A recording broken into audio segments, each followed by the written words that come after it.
Have you seen this? Let's get one thing clear. Mary Shelley was the name of the author.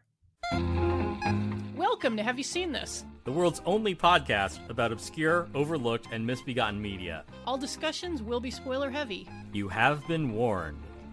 This show would not be possible without the support of our patrons. If you would like to support our show, join us at patreon.com/haveyouseenthis. Patrons get the show a week early, and $5 supporters also get access to our Discord. Or you can tip us at our Ko-fi. Visit the link in the show notes. Yes, the real monster here is, of course, Kenneth Branagh. Right, yeah. The one who breathed life into this and then quickly abandoned it. I don't know if there's a metaphor there. Well, I hope you learned a lesson from it, because, man, this is a 5-alarm howler, if I've ever seen one. You'd suggested this. Yeah, because it's actually really funny if you watch it in, like, the right spirit. Mm-hmm. But having viewed it a second time, it starts to become, like, really tedious. But we'll get into why. What are we talking about, Tim? It's like when someone tells a joke one too many times. We're talking about 1994's Mary Shelley's, Bram Stoker's, Francis Ford Coppola's Frankenstein. I know that's a Mystery Science Theater joke, but where else can I use it? $10. Cha-ching! Yeah. Francis Ford Coppola was involved, in fact. Yeah? I believe in an executive producer capacity, and he was fucking pissed when he saw what Branagh had wrought. I believe he threatened to recut, like, the whole first half. Wow. I don't know how much of a difference it would have made. I don't know, maybe. You may notice, if you go watch this, it's on Pluto TV currently, streaming with ads. And maybe good God, are there a lot of watch ads? it. Yeah. Yeah. Oh, man. Because there's 6 minutes of content, and then there's 6 ads. Yeah. I know, like, I'm not the first one to notice this, but man, they really squeeze you for ad time on this. Yeah, and if That's not the movie's fault. That's Pluto's fault. Fuck right, you, Pluto. That's not Branagh's fault. We won't blame him for that. But if I may briefly derail, I don't know if you have the same problem that I do when you watch Pluto TV, Tim, but I resent being shown ads for Brendan Schaub's podcast. Like, oh my God! Like, I don't think they're a listener, but yeah, one of the people that I follow on Blue Sky, like, hates that they see, like, the same 3 ads on Pluto. And is it like, oh, is it the one for the 2 harpies complaining about shit? Like, that's one. Yeah, there's one podcast where I was like, is this like Call Her Daddy or something? But it's some other bitch podcast, like, right. Which really comes across like a psyop to, like, increase misogyny in young men. Right, yeah. Bring back, well-intentioned, yeah, bullying. What? We already have the fucking Red Scare podcast, which we all know is a huge misfortune. Like, we don't need more of that shit, which is, like the prototypical tweet, 2 dumb bitches telling each other, exactly. And don't say that that's what this podcast is, because no. Shut up, we're cool. I know, exactly. I know. I'm not going to listen to Brendan Schaub's podcast or stand-up or anything this man has to do. I don't need to see it every 6 minutes. Why are we not that successful? Because that podcast does not look or sound good. I don't know, like, are we not, like, inane and stupid enough? I mean, like, we try. They try to pull, like, they'll pull clips from it, and it's like, I don't know what the context is or, like, what you people are talking about. Like, so this isn't, like, heavily funny edited. Yeah, they're compelling. Heavily edited clips, too. Like, one of them, it seems like a very straightforward joke by Will Sasso, who you may remember from the 90s. But there's, like, 4 edits to, like, get this joke across. I'm like, holy shit, like, if we were able to have, like, a full-time, like, live-in editor to cut these shows down to, like, an entertaining 20 minutes, like, we would probably be advertising on Pluto TV. I know I kind of botched the delivery of that. We'll edit it in post. Well, just cut to Jen laughing. Not to not to reveal too much of how the sausage is made, have you seen this? But I do edit this podcast like that one scene in Taken of Liam Neeson like going over the fence. I'm not kidding. Like, Right, I could show yeah. you guys like a clip of the timeline. You'd be like, good God, that's a lot of uhs and ums and ers. And it's like, yeah, we're two marble mouth idiots. Which Think is of the ones probably that we why, left in. Yeah. yeah, which is probably why I picked Kenneth Branagh as Mary Shelley's Frankenstein. Hmm. It's Yes. I told a mutual on Blue Sky when they asked, like, is this movie fun? And I was like, well, define fun. Oof. And they said, well, thrills, chills, entertainment. And I was like, you know what? I'll say yeah. Like, Yeah.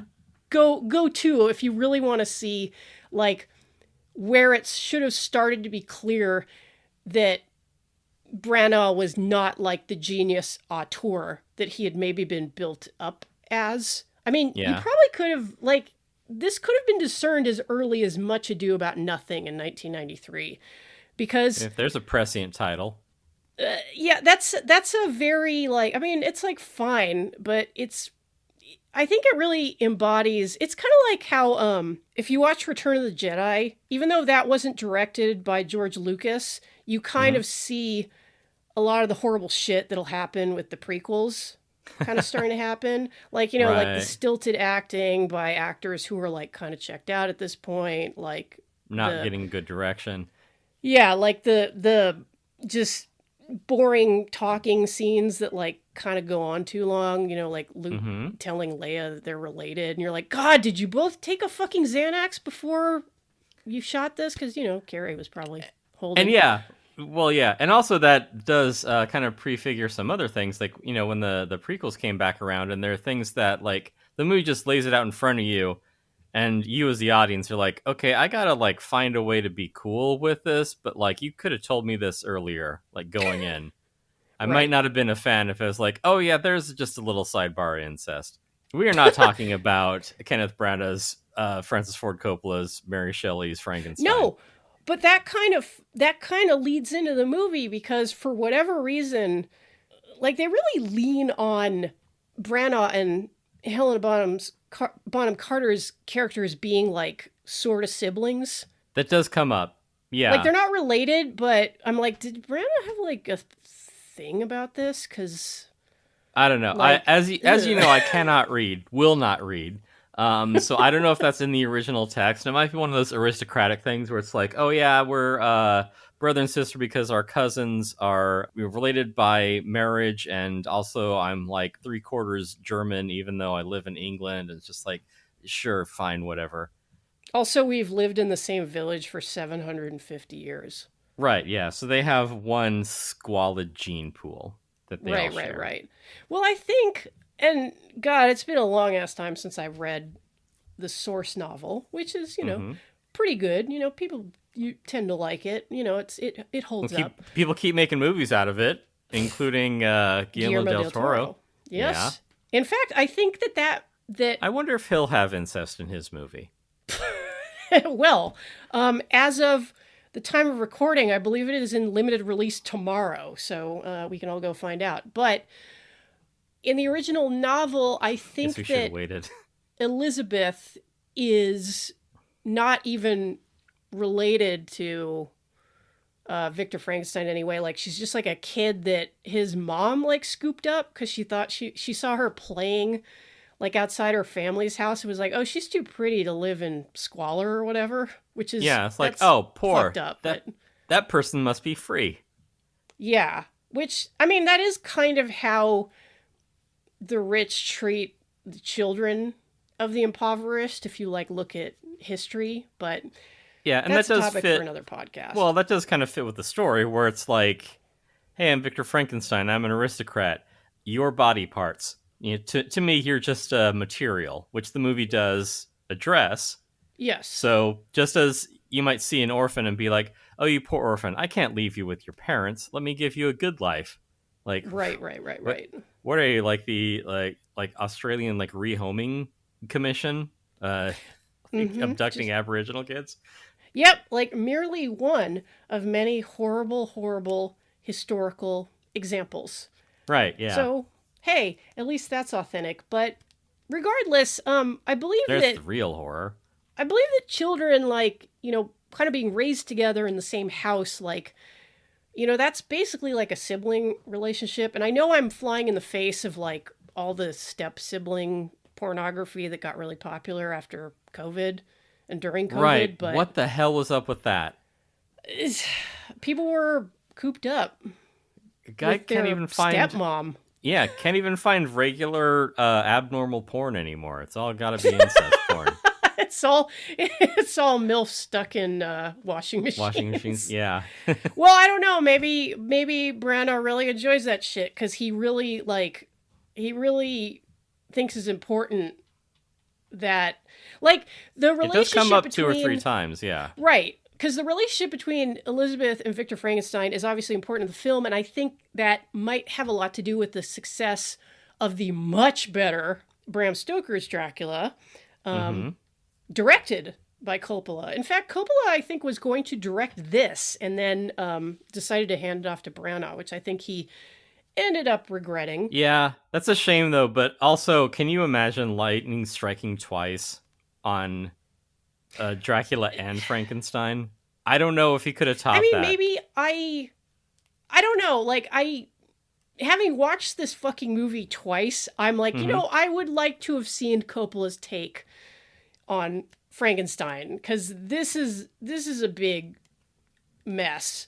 But Right. like I was saying, because they lean really heavily on the romantic elements in Bram Stoker's Dracula, and it works really well. Mm-hmm. Maybe they were like, we can get really lush and romantic with Victor Frankenstein and Elizabeth in this one. And it worked so well that Branagh started cheating on his then wife, Emma Thompson, with Helena Bonham Carter. And they did get into a relationship for a few years. I mean, who amongst us?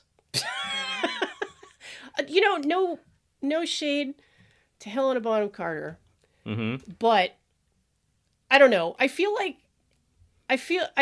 don't know. It just seems very rude to Emma Thompson. It's like when everybody got mad All at right. like what's his name from Sonic Youth cheating on Kim Gordon. It just feels wrong. It's like, come on, man.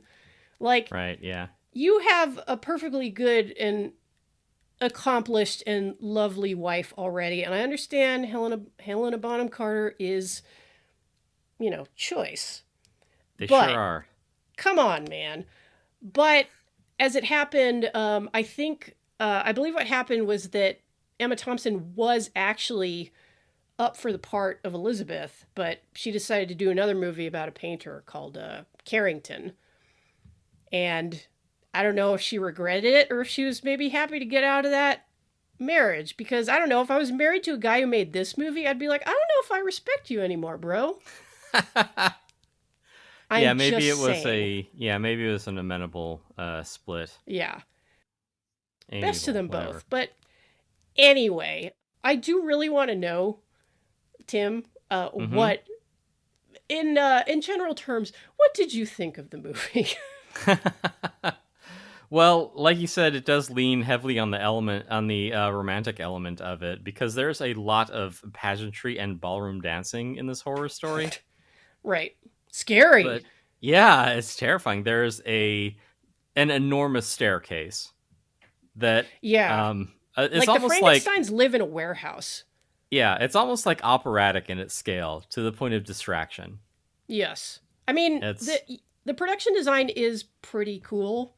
mm-hmm. And I would be remiss if I did not mention the really fucking good score by Branagh stalwart Patrick Doyle. Like, the music is really fucking cool. Yeah. All right. Well, Not, it seems like we're both positive on it. All right, let's wrap this up. yeah, we're done. Yeah. But no, please, you were saying, because beyond the romance, it's like, what else is there?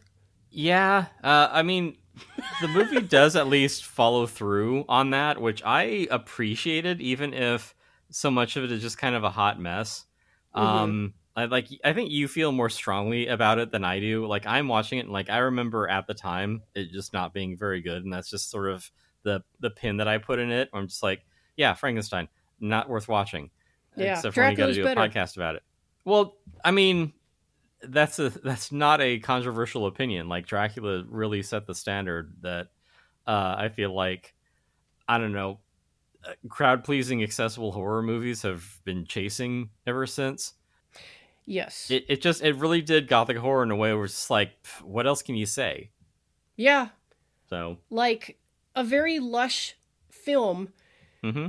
that had romance and was also genuinely scary. Like the Right. scene with Sadie Frost when she's like dead. She's Mm-hmm. like in the crypt, I think. Yeah. Like that scene's scary. Well, you were in the hands of a quite capable, film director. I forget who directed Francis Ford Coppola's Bram Stoker's Dracula, but whoever that director was, he really knew what he was doing. Like he put a lot of extra care into the filmmaking itself. Like there are a lot Mm-hmm. of just, I don't know, like flourishes, like the way that it's made really does a lot to just to enrich the experience, and you don't get that in Frankenstein. Like it is gothic horror, but it is a pretty bog standard movie, and that really is what separates Bram Stoker's Dracula from pretty much all other gothic horror. Is Well, that I think I can pinpoint the problem or like a large part of the problem. okay? And it's something which has plagued Branagh for a while. Like I said, you could take it all the way back to Yeah, because Much you Ado really About hate Nothing. this Branagh guy. Well, that's the thing. I used to be a really big fan. One of my all-time favorite movies is Dead Again, which he made with Mm-hmm. his lovely then wife Emma Thompson. Really fun She's no Helena take. Bonham Carter, but Well, I mean, come on. well, Um, according to she, Ken, anyway. God damn it, Tim! I lost my train of thought. You're talking Um, about Dead Again, and how you're a big Kenneth Branagh fan, and like I'm so mean for not liking Frankenstein. well, now I'm a bigger Emma Thompson fan just because I'm like, damn, that kind of sucks. Like that, your marriage got torpedoed for this movie. Right? Like, Yeah, of all not things. even like it was this like titanic achievement of horror cinema. But I was Yeah, getting I to mean what I've I I've done that. right. Well, I was Yeah. getting to what I think was is wrong or maybe wrong with Branagh's Frankenstein. Okay. Branagh, as a filmmaker for a long time, has had trouble with tone. Okay. And when you look at what he finds funny, I don't know. It's like, because on the surface, he's like this sophisticated man of the theater who was like the standard bearer for Shakespeare and Shakespearean adaptations of his generation. He made Henry V, which is like a great adaptation.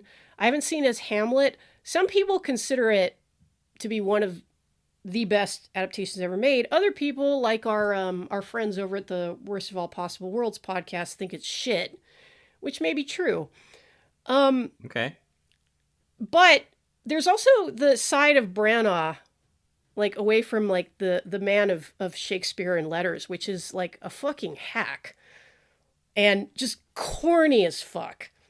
And I remember first cottoning onto this when he came out with Love's Labour's Lost in 2000, which is a musical adaptation of the Shakespeare play.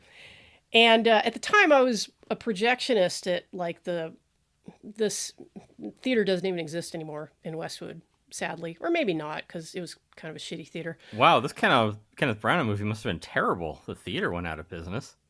Well, if you joke, but if you had seen Love's Labour's Lost, like, Mm-hmm. because I remember walking in, I would walk the theaters to check, the picture or whatever, and sometimes watch some of the movies, and I was like, oh God, like, what? Are you kidding me? Like, this is so fucking corny and just like not like as cute or funny or fun as he thinks it is. Nobody can really sing.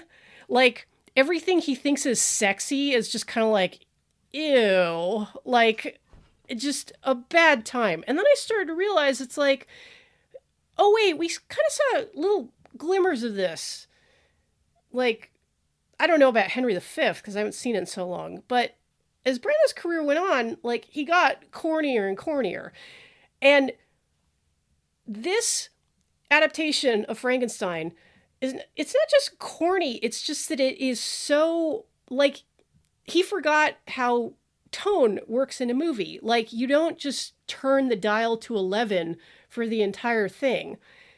I forget Tim, which movie were we talking about recently where everything was just like, oh, the Oscar. Oh God, yeah. Everything Do was you just remember? a huge speech. Yes, everything in that movie was like tonally it was just like they pushed all the sliders all the way up. Every Mm-hmm. emotion is big, everything is writ large. Yeah, more emotion equals better movie.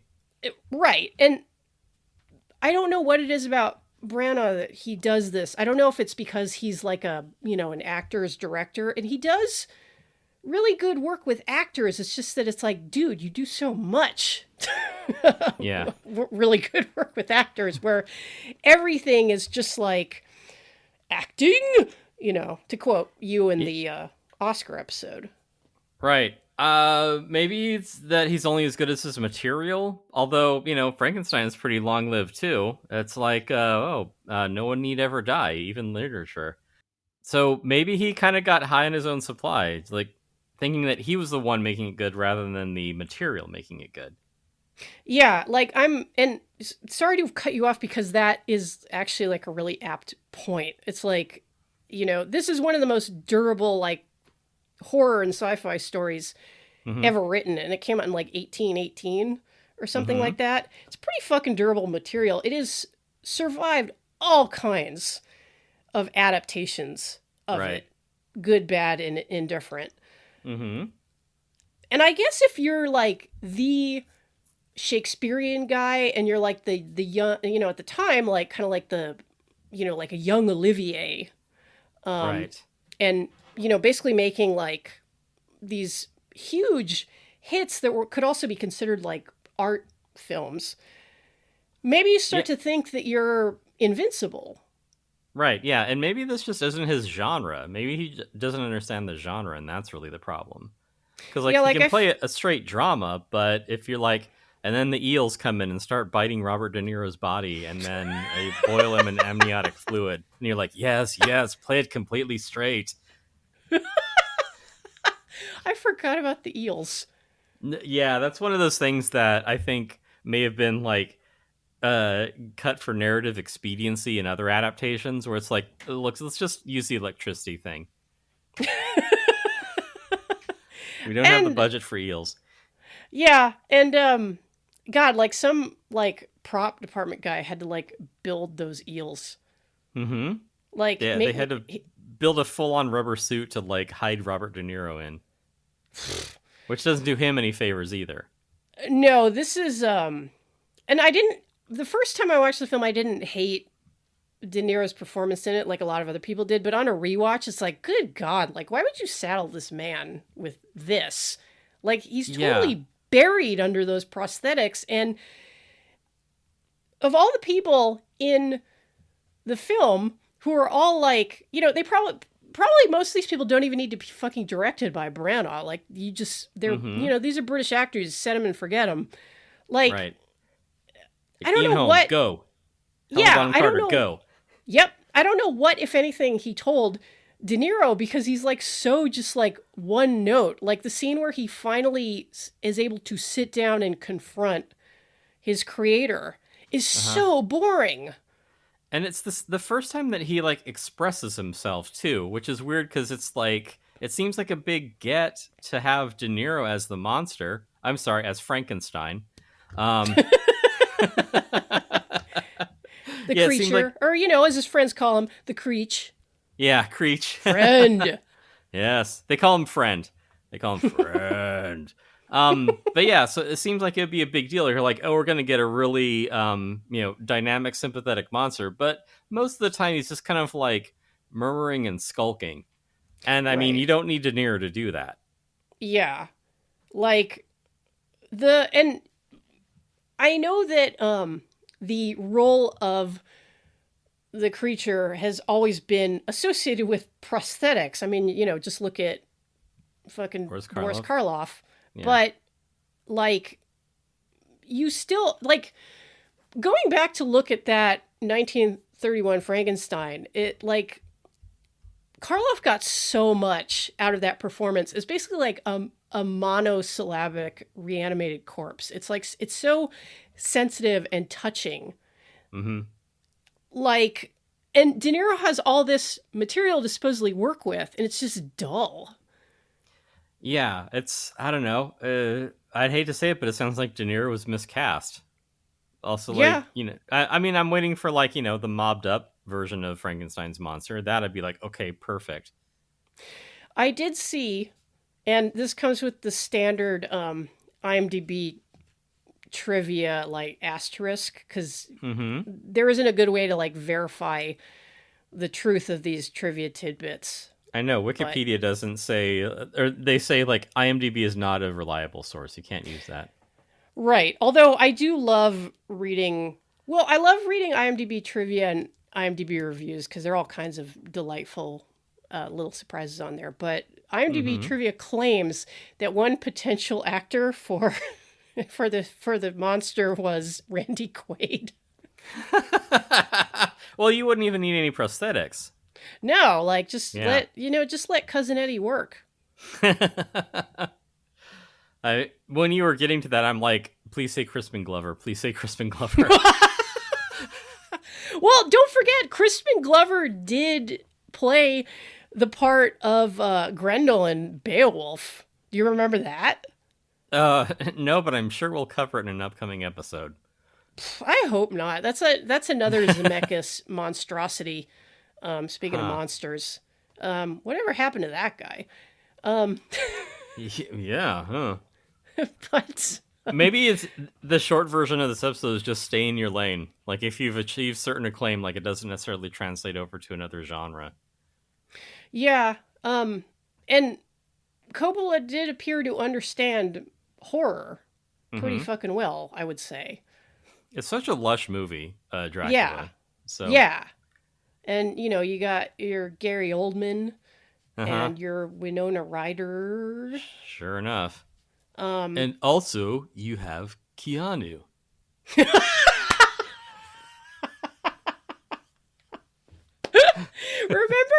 you remember, like, close to 30 years ago when the consensus was that Keanu was a terrible fucking actor?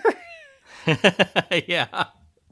Which, I mean, I don't know if he's necessarily beating the allegations. Like, the caveat of that is people going like, yeah, that's just how he talks. I'm like, but he talks in such a way that is so, like, stilted and unnatural. That's the thing. Does every character that he plays have to also be stilted and unnatural? Right. And I think we've said on the show before that, like, we like Keanu because the whole world likes Keanu, but he is somewhat limited in scope as an actor. And we should also mention, speaking of Much Ado About Nothing, guess who was in that? And as a friend of mine once put it, ruins every scene that he is in. Kenneth Branagh. Oh, no, wait. I mean, 601. Right. Branagh isn't bad here. It is funny that he has, like, airbrushed on abs. Like, hey, that's a lot of work. He's got a movie to direct. He can't be hitting the Bowflex every day. Well, I think he did hit the gym. It's just that this was a pre-rampant HGH and punishing male gaze era of Hollywood. So it's like, yeah, he did some push-ups. He looks fine. And right, yeah. Honestly, like, no shade to bodybuilders, but that's probably as it should be because, like, we're well on track for young men to have as many eating disorders as young women. Right. Hey, equality. Yeah. Ooh, great. Yeah. Wonderful. Women can be CEOs and men can be bulimic. Anorexic. That's great. Yeah. Where were we? Because, like I said to you the other day when we were floating potential topics, I could talk about this movie all day because it is so fucking stupid. Right. Well, maybe you should just hit on that. Like, I have a whole angle about how the movie is actually relevant or the story is relevant. But if you just want to shit on Kenneth Branagh for the next hour, we can do that too. Well, I don't want to be as one note as Branagh. Let's put it that You way. don't want to be as one note. No, do the speech from Johnny Mnemonic. It's so good. Yikes. Watch this in black and white for some reason. Like, why? Yeah, What the fuck it really is wrong with changes you the whole people? movie. Yeah. Yeah. Anyway, but Yeah. Keanu was not in this. There is a strong cast, like we said, Mm-hmm. in Home. Yeah. I forget the name of the guy who plays the blind old man, but Right. he's very good. Yeah. A fixture of the story. The guy who Right. is there who doesn't judge a book by by its cover. Yes. The one person who and doesn't look at Frankenstein and be like, "Oh, you are a monster. You must be a shitty person. yeah. You're ugly." I mean, Yeah. God, and it's a shame because this story is so rich, which is probably why it still resonates today. Like Mm-hmm. like just what it has to say about the way humans relate to each other and like the tenderness and the cruelty. Mm-hmm. Like I'm not and that's leaving out like all the shit on like gender, birth, reproduction, Right. like creating abominations in your laboratory, which is like fucking sick. It's good shit. Right. It's just fumbled here. But I would like Mhm. to hear your angle. Well, I mean, you say that like the movie does lean on the romantic part of it, and yeah, like I said, there is a lot of pageantry and ballroom dancing. So 20 minutes into this, I'm like, was this Frankenstein story written by like a teenage girl? What is all this? Yeah. Well, funnily enough, it was written. The original screenwriter, the person from whom Coppola actually bought the screenplay, was someone named Steph Lady. So maybe it is. Yeah. I don't know. Is that a pen name? That I do not know. Yeah, no, I don't know. Well, yeah, We're not here to provide information. no, like, yeah, you want to pay more for better podcasts. People can actually do research. No, like the movie does kind of make use of some like not particularly innovative tropes, and I'm sure that it's just shorthand from the story. I don't believe that the original Frankenstein story followed like a bullied on your first day of college kind of trajectory, because that's what we're getting. And we get a lot of shop worn tropes in this movie that just like, and this doesn't even have to do with Kenneth Branagh. This has to do with just like the, I don't know, disease at the center of Western culture. Or like, this sort of American notion of like, the great man, like the singular genius. Ooh. Yeah, because it does start with, Victor Frankenstein, after him basically living his fantastic life and like solving problems of nature with like science and electricity and whatever, and basically being a real badass, living his best life, as the kids say, being an aristocrat. Yeah, and he's that like, is I fucking love science. right. Yes. So he goes off to school and he gets the like Victorian version of like arguing with like the crusty old professor, because the It's the professor, paper chase. yeah, and it's something that like just I maybe it wasn't as tired and played out at the time, but it is one of those tropes that is just, you're the protagonist and you're being singled out and embarrassed by the establishment, because it is the professor at his medical college that, and he's got like the wig and everything, and he's and he's promoting a philosophy that on its face is not bad. It is saying we should use science to solve problems. Like, learn your history, learn your scientific rigor, learn of the people who came before you. Don't just be like, I bet we could bring a body to life if we shocked it enough. Like, that is not science. That is not medicine. And the guy's like, keep in mind too, like, this is still superstitious times, where it's just like, Yes. germ theory. I don't believe in that. This is set in the late 2020s, when people didn't believe Yeah, in because germ theory or people are vaccines. also super mad about vaccines. Right, yeah. And I will get to that too. Like, I have a Hmm. whole like curdled science angle on this story that is actually relevant, even if the movie sucks. So like Love it. so he gets insulted by one of the professors, and he like claps back where he's like, well, maybe we should have like a more integrated approach, and like maybe like we should use other theories from other things, and like, what is one single truth? Like, maybe it's just your opinion. And it's just like, holy shit, like, you are such an awful student. You're the guy who comes to science class like already knowing all the answers and like arguing with the professor and wasting everyone's time. This is our hero. Like, the guy Yeah. who like wastes like, if you had this guy in like one of your hard science classes, you'd be like, oh my god, shut up, drop this fucking class. You're like wasting all of our time. We don't need to hear your like pet theories about how the moon landings were a hoax and how there's a car that can run on water. And this is on point too, because this is very much a type of capital G guy. I Yes. know many educators, Mm-hmm. including college professors, and I feel like every semester there's that one student who walks into class like, yeah, I'm really going to show these fucking academics what's what. Yeah, I have been on the internet and I've learned everything. So, Yeah, let me tell you. except in this case it's like, well, I've read Avicenna and Vesalius, bitch. What do you think Right. of that? Apes don't read Nietzsche. Yes, they do, Otto. They just don't understand it. You got a guy like that. Um, yes, you got big There was brain an ape Branagh. arm later too, so Right, yeah, a monkey's paw, if you will. hmm.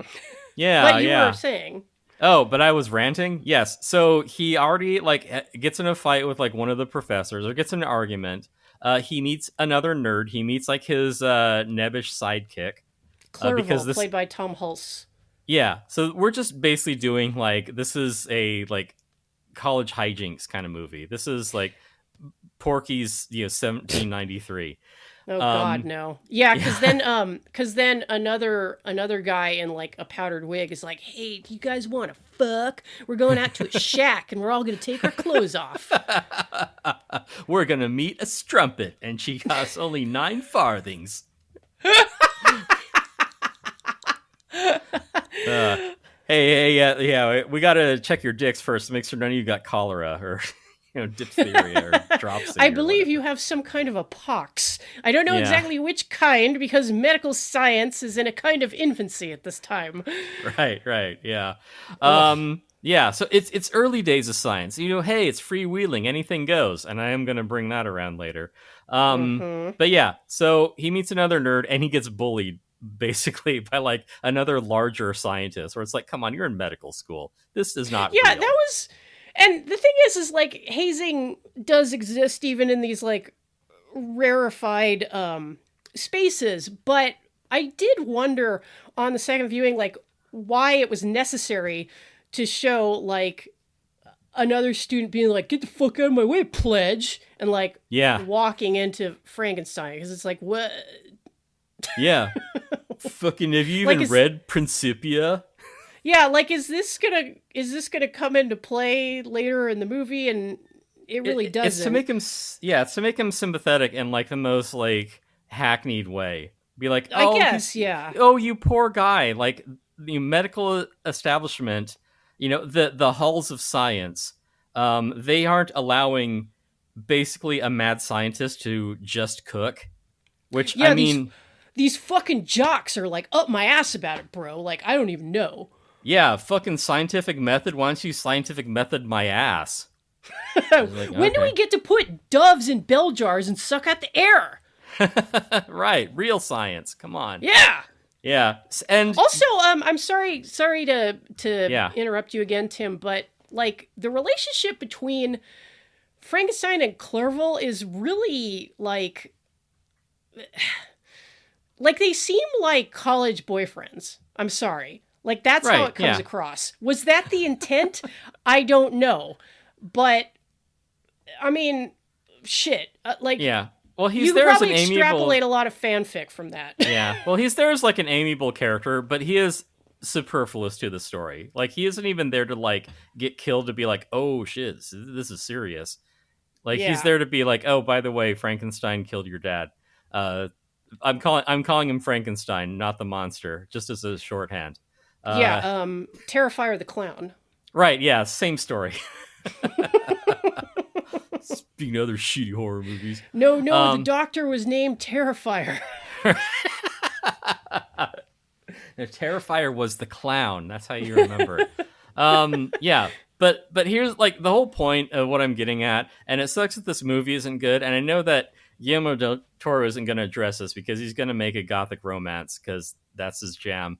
But just to restate this, in this, Dr. Frankenstein is a convention-busting iconoclast, an unethical maverick who creates a monster that terrorizes the community before it is destroyed. Now, I'm thinking of one particular contemporary mad scientist and world-class moron in this context, and it's not RFK Jr., but we have another one that has just internalized so much of like this sort of like mythical like great man notion from just I guess the sort of Western narrative canon that he's like, well, if only I will do enough unethical things, like perhaps boarding into groundwater or polluting the air of poor black communities. I don't actually know how the guy sounds. That's my Kissinger impression.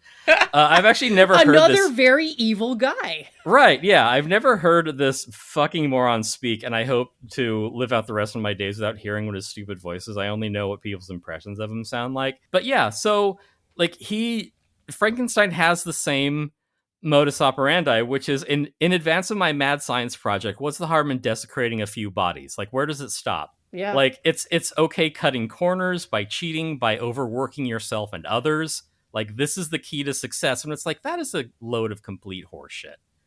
Yeah, and there is... it is also an aristocrat who thinks the rules don't apply to him.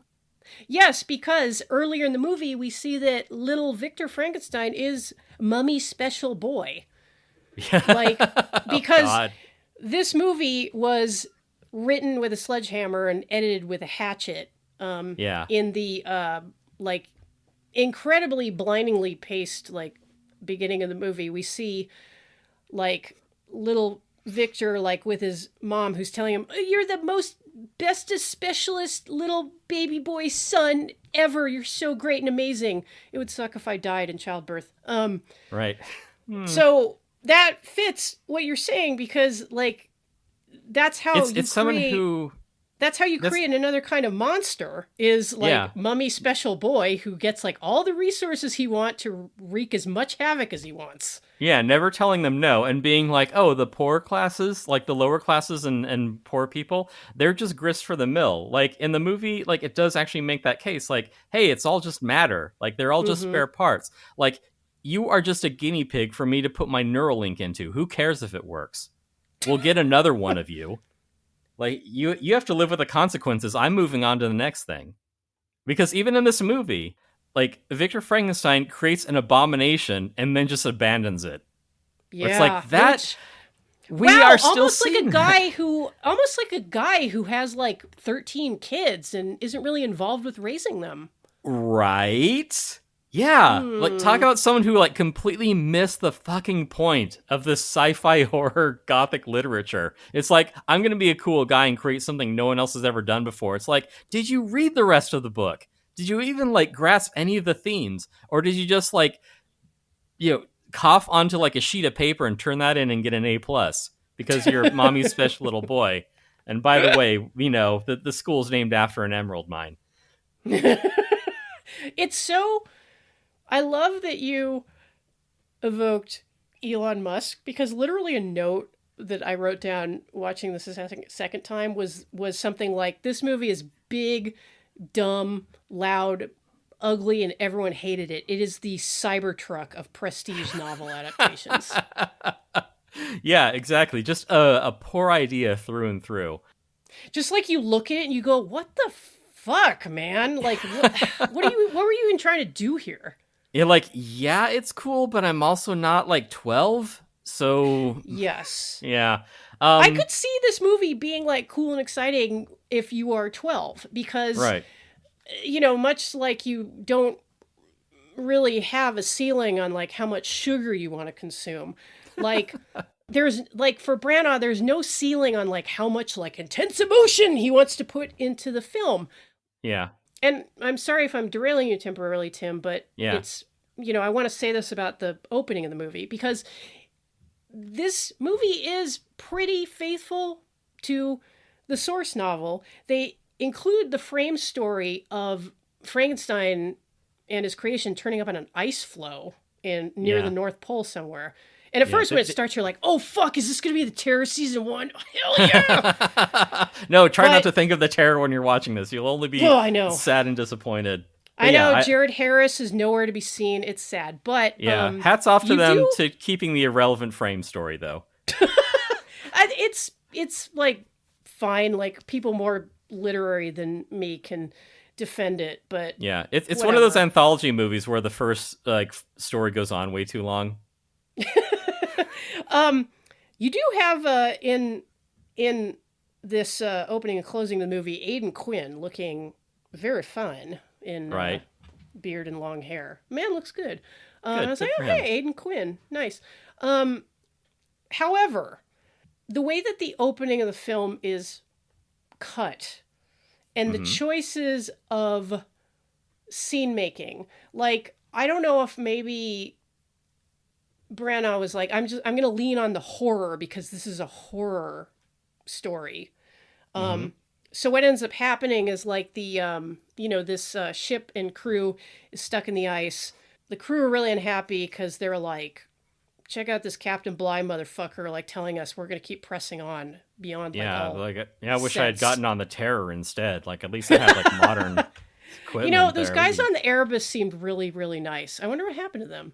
Yeah. They seem to be having a jolly old time. Yeah, like they're stuck in the ice. They're like, fuck, they can't get the ship out. They're really mad at the captain, Captain Walton, played by Aidan Quinn. And then all of a sudden they hear this weird noise and they're like, what the fuck is that? And the ship's dogs, because they have dogs, I guess, because, I don't know, if they're hoping if they find the Northwest Passage, maybe they can ride a sled across it or something. And, they're just doing that to drop these dogs off. Like, they really hate these dogs. Like, well, I do apparently not want these because, dogs coming back. Like, it's like 12 dogs tied up with one knot, so they all break free at the same time, and I was like, oh, that really seemed avoidable. But anyway, so the dogs are like, we don't know what's out there, but let's get it! So, they charge whatever's making the noise, and they just get absolutely murdered by the creature. Which is like, okay, cool. That's like a cool, like, exciting beginning to the story, but, like, the tone is so, like, breathless and like action heavy, like it feels. When you're watching your second ballroom dancing scene, like a half hour in, you're like, "What happened to that thing with the dogs?" Right, but the way that it's cut together, and you all can tell me if I'm wrong or not, but I really feel like the opening of the film almost feels like a parody of a Frankenstein story. Okay. Because, or like, you know what? It feels like a show you would like, Tim. Like, Inside Number 9 decided to do, like, a kind of funny take on the frame story for Frankenstein. Okay. Because, like, that's how the acting is pitched up and how, like, all these scenes are juxtaposed where it's like... Okay, so the ship is number 9. Yeah, it's like, What is that? What's killed the dogs? Who are you? I'm Victor. I'm Kenneth Branagh. Yeah, I'm Victor Frankenstein. Lightning crash, yeah. Yeah, it would have been really funny if it just said, who are you? And he's like, I'm Victor. Yeah, just Victor. It's, mononym is pretty cool. Frankenstein. Victor Frankenstein. Like, it feels hysterical. And, to go back to another sort of parody of the Frankenstein story, and a peerless example of a comedy take on a horror story, Young Frankenstein. Oh. Like, Yeah. The way it's put together, because obviously Mel Brooks had like such a love for the source material of James Whale film, even as he was doing like a comedic take on it. Like he lets, it's not comedy all the time. It's like there are like kind of spooky moments. Like there's mood. Like when the movie opens, like they throw back the lid of a coffin and there's a fucking decaying corpse in there, which always scared the shit out of me as a kid. Right. And then, you know, But he it tries to doesn't end get there. he tries to get the book out and like the skeleton's like hanging on the book and it's like, oh, it's funny. Like Right. it isn't like, oh, this is like a sketch comedy version of like Frankenstein, which is how the opening of Kenneth Branagh's version feels. Okay. So you're saying maybe they could have dispensed with that part of it? No, it isn't that. I think it's fine to start in the Arctic Circle or whatever, especially because it's like it's in the book, and it's not like it's not like you're reading out the fucking letters that Walton is writing to his sister or whatever. Yeah. Like it's fine. It's in surer hands it would be like a nice brisk way to get to the story. It's just that Branagh cannot resist turning everything up to 11. It's like, oh, dramatic push in on Victor Frankenstein, and he says, I am Victor Frankenstein.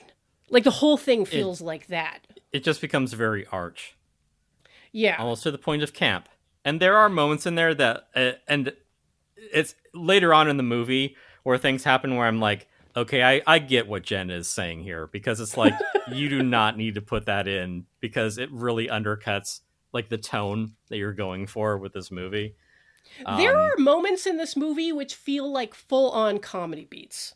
Yes. It is Branagh maybe putting too much into the scene, because if you do it like once, you're like, oh, that's horrible. You do it twice and you're like, oh my God, that's ridiculous. Like one of the funniest things I have ever seen is right after Frankenstein's kind of secret mentor is killed. John Cleese with bad teeth. Yes, John Cleese with like really shitty prosthetic teeth. Yeah, I was like, what are they doing? They're terrible. I mean, he, like De Niro, is buried under prosthetics. It's like they really scummed him up.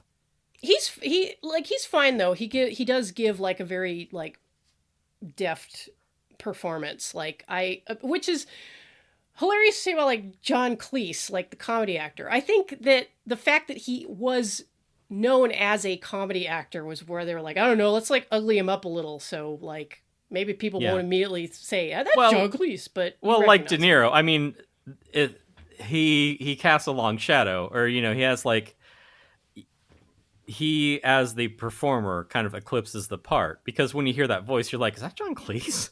Yeah, but he's good, like and this might be a testament to Branagh being able to draw like genuinely good performances from his actors, even as he is maybe kind of like piling up all those really good emotional scenes like too close together. But right, yeah, I mean, he's able to even to get a performance out of someone from that clown college of Oxford.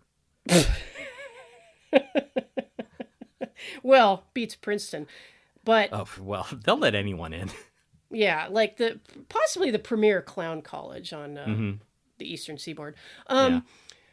After his mentor character is killed, there's like a hard, I forget how it goes, but there's like a hard cut to like Frankenstein trying to revive him. But it's like this shot like right up in Branagh's face as he's like flailing around, bashing the guy in the chest, going like, I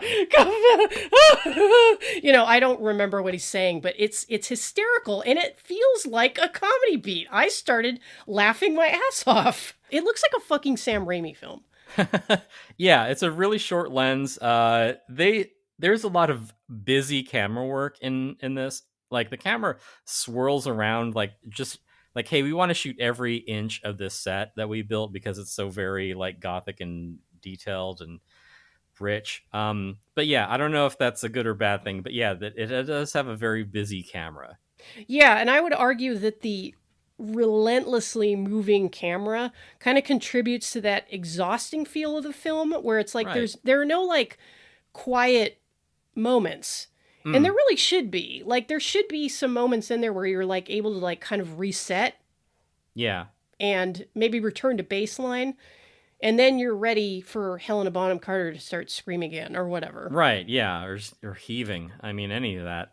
Um, and part of it too is this does exist in Coppola's Dracula's shadow, and perhaps that is Branagh trying to like pick up the pace just to compete with that, and that's Yeah. probably why the movie feels so overwrought. Is because it's like this was a like visually lush, innovative gothic horror movie, and Branagh's like, well, I'm gonna do that too, and I'm just gonna have big sets and a constantly like moving, very active camera, and every scene's gonna be dialed up to 11. We're just gonna go bigger and bigger, and that's probably his way of trying to out Coppola, except he can't. He has a different skill set, and that's probably why the movie Yeah. feels so overwrought. Yeah.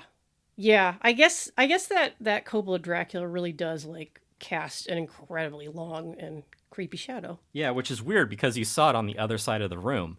So, so yeah, I think Branagh's like trying to go bigger, but he's not necessarily going better, and that's a fool's errand. Yeah, because what you end up with is just this like big exhausting mess. Right. Yeah. Rather than something that is overwhelming, it's really more something that's tiring. Right.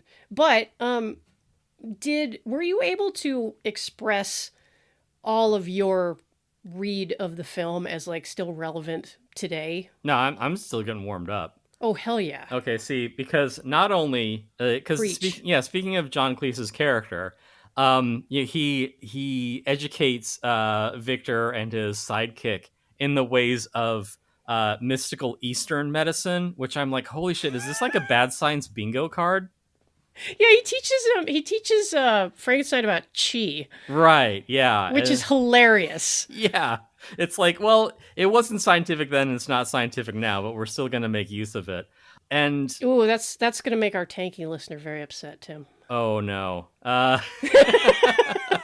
I'm glad that we have that level of engagement. I'm glad that we have passionate listeners who like to engage with our material. Part of it is that the whole like Eastern medicine thing has been like blown out of proportion by a Western audience. It is, ancient Chinese secret, huh? It's that thing where it's like it was from the East, and who knows what they've got cooking over there. They probably have like real live actual magic and shit. It's like, no, you just don't know what you're talking about because you're you're a little too open minded. You've opened your mind and let just the uh You let your brain fall out. yeah, you let the wind like whip through it. Yeah, you let your brain fall out. It is kind of like a weird reverse colonialism where I guess we're all still in our kind of Western white guilt. We're like, oh well, we're actually going to like embrace like all these like non-traditional medicines without actually like really understanding them. Right, Or because if you did understand them, you would know that it's like the and this is coming from Skeptoid, which we can probably link in the show notes, but it's saying that Eastern he medicine doesn't need is any promo from us. right. Yeah, true.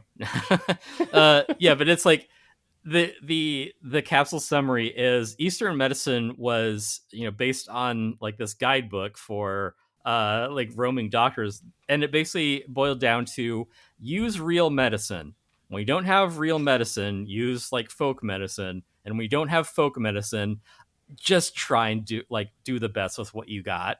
And that's how you get Mm-hmm. things like, well, use a real tree root. And it's like the tree root like is the starting, like it's the lowest version of what we've then distilled into medicine. Like it's the worst version of it. When you don't have real medicine, they said use this, but that just got corrupted into wellness, and it's all natural, and just don't even get me started. Right, and there's probably a lot that could be said about just the general like arrogant tendency of doctors, of which I think Yeah. Frankenstein makes like a pretty good example, where it's like, oh, like I know you mud people like believe in all this mystical shit, but Hmm. I'm not even gonna try to like meet you like halfway, like where you're coming from. Right. Like I'm just gonna bulldoze you with my superior Western medicine, which is obviously correct. Right. Like forgetting that doctors can often be wrong.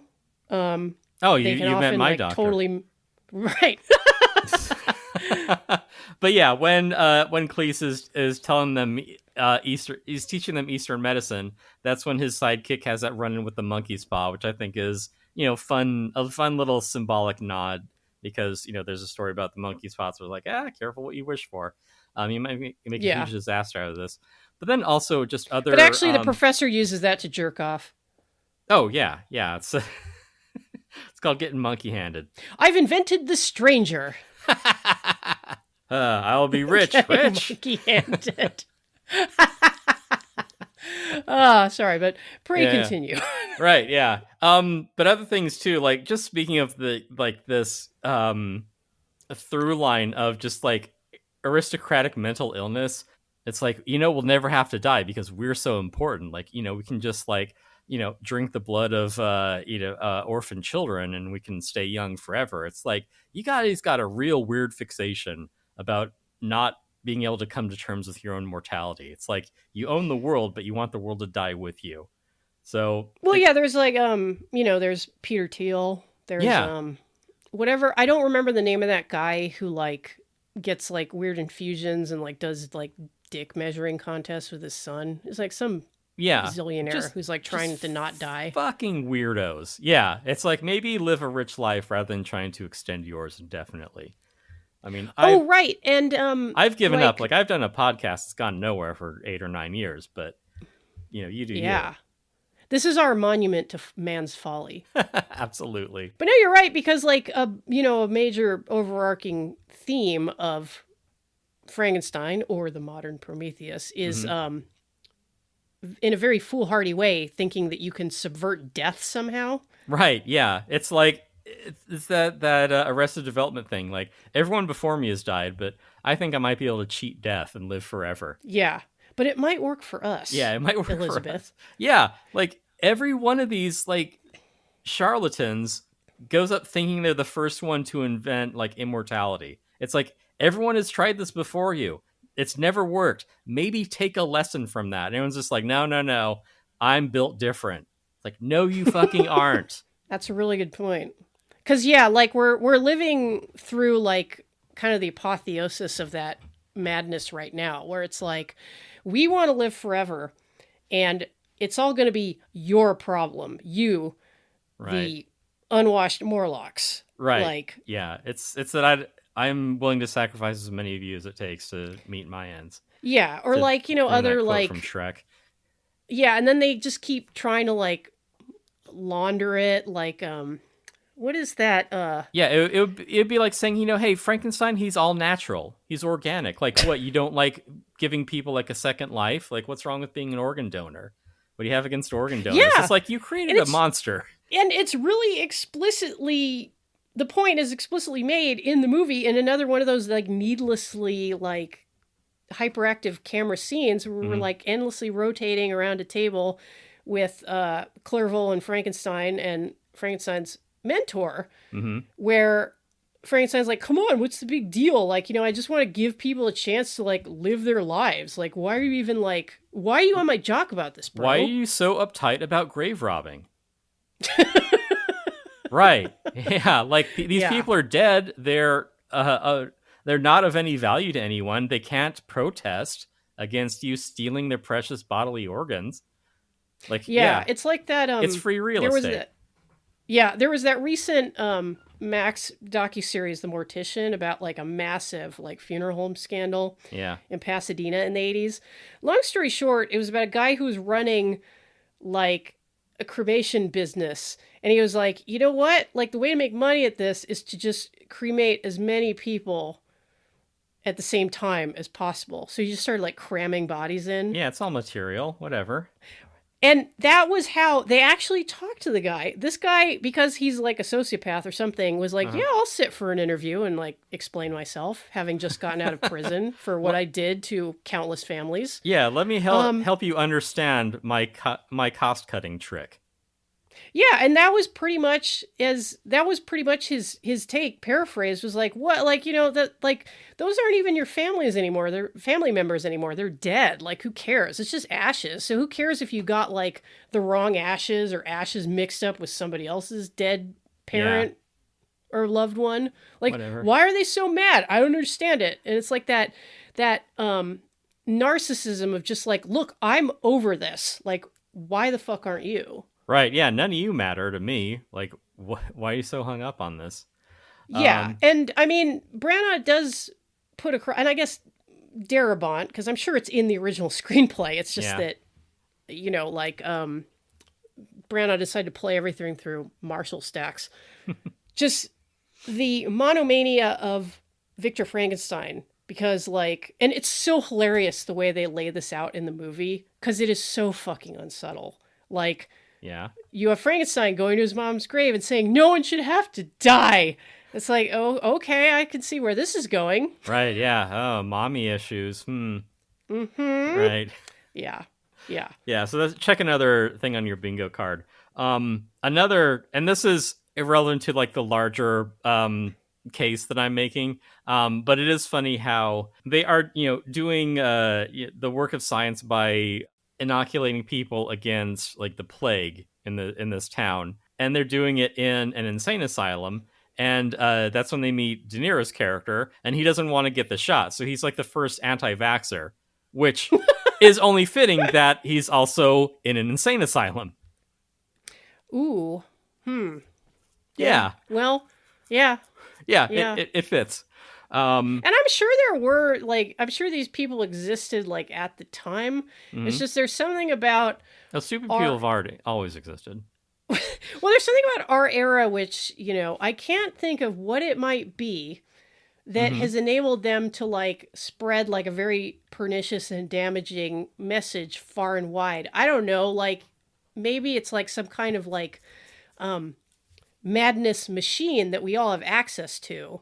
And speaking of delusional aristocrats, that is also sort of part and parcel of the Frankenstein story. Like, what he does is he takes parts of various living people. He takes like basically their material. He mixes them all together and he runs current through it to create in this body the appearance of life from inanimate matter.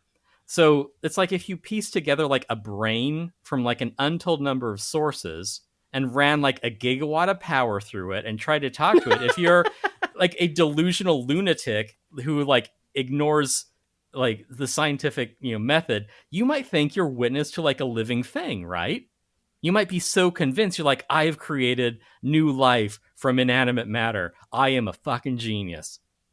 That's great, Tim. But what if we also drained the ocean to create these ungodly phantasms? Hang on, I have to have my daily allowance of rocks first, and I got to put some glue in my pizza, and then after I've had that, I'll let you know what I think. But, yeah. Well, I mean, what Facebook tells me to think. Right. Yeah. True. So yeah, he doubles down on his mad science experiment. And at that point, like Elizabeth walks out on him. So again, he is the most divorced mad scientist in the story. So there's another check on your bingo card. He retreats into his laboratory, disappears into a K-hole, just like working to make his monster come to life so he can, have it like, come to life and declare itself Mecha Hitler or something. Yep. Sleeps in a race car bed. There's also another very funny, I don't know if I'd call it an edit around this part where because Elizabeth decides that she's going to travel to the school to find out just what the fuck her fiance has been doing, because apparently he hasn't been writing to her. Like she's literally been writing letters for him and reading them to her family. So an aristocratic mad scientist. Yeah. So an aristocratic mad scientist who abandons his family. Right. Right. Yeah. Okay, wow. sure. It's layers. Yeah. Do you think that Victor Frankenstein also has like a weird broken dick? He would have to have an enormous Schwanstucker. Well, that goes without saying. Oh, sweet mystery of life. Anyway. Yeah. So Elizabeth goes to find Victor, but what we're confronted with is someone's pounding on the door. It's Clerval. And he's like, yo, Victor, there's like a fucking cholera epidemic happening. Like, we got to get out of here. And Victor's like, pandemic, no, I got to finish my research. Like, fuck off. And then you hear Helen Bonham Carter's voice, and it's like, Victor, let me in, it's Elizabeth or whatever.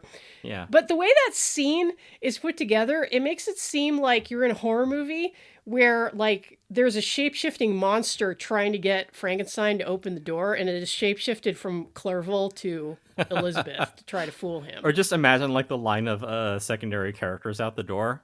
And just like on the other side of it, HBC just like kind of like shrugs and turns around. And it's like, okay, John Cleese's corpse, you're up next. And it's like, hello. Okay, Justine, the put upon servant. Right, up. yeah. Kid from scene 12. Yeah.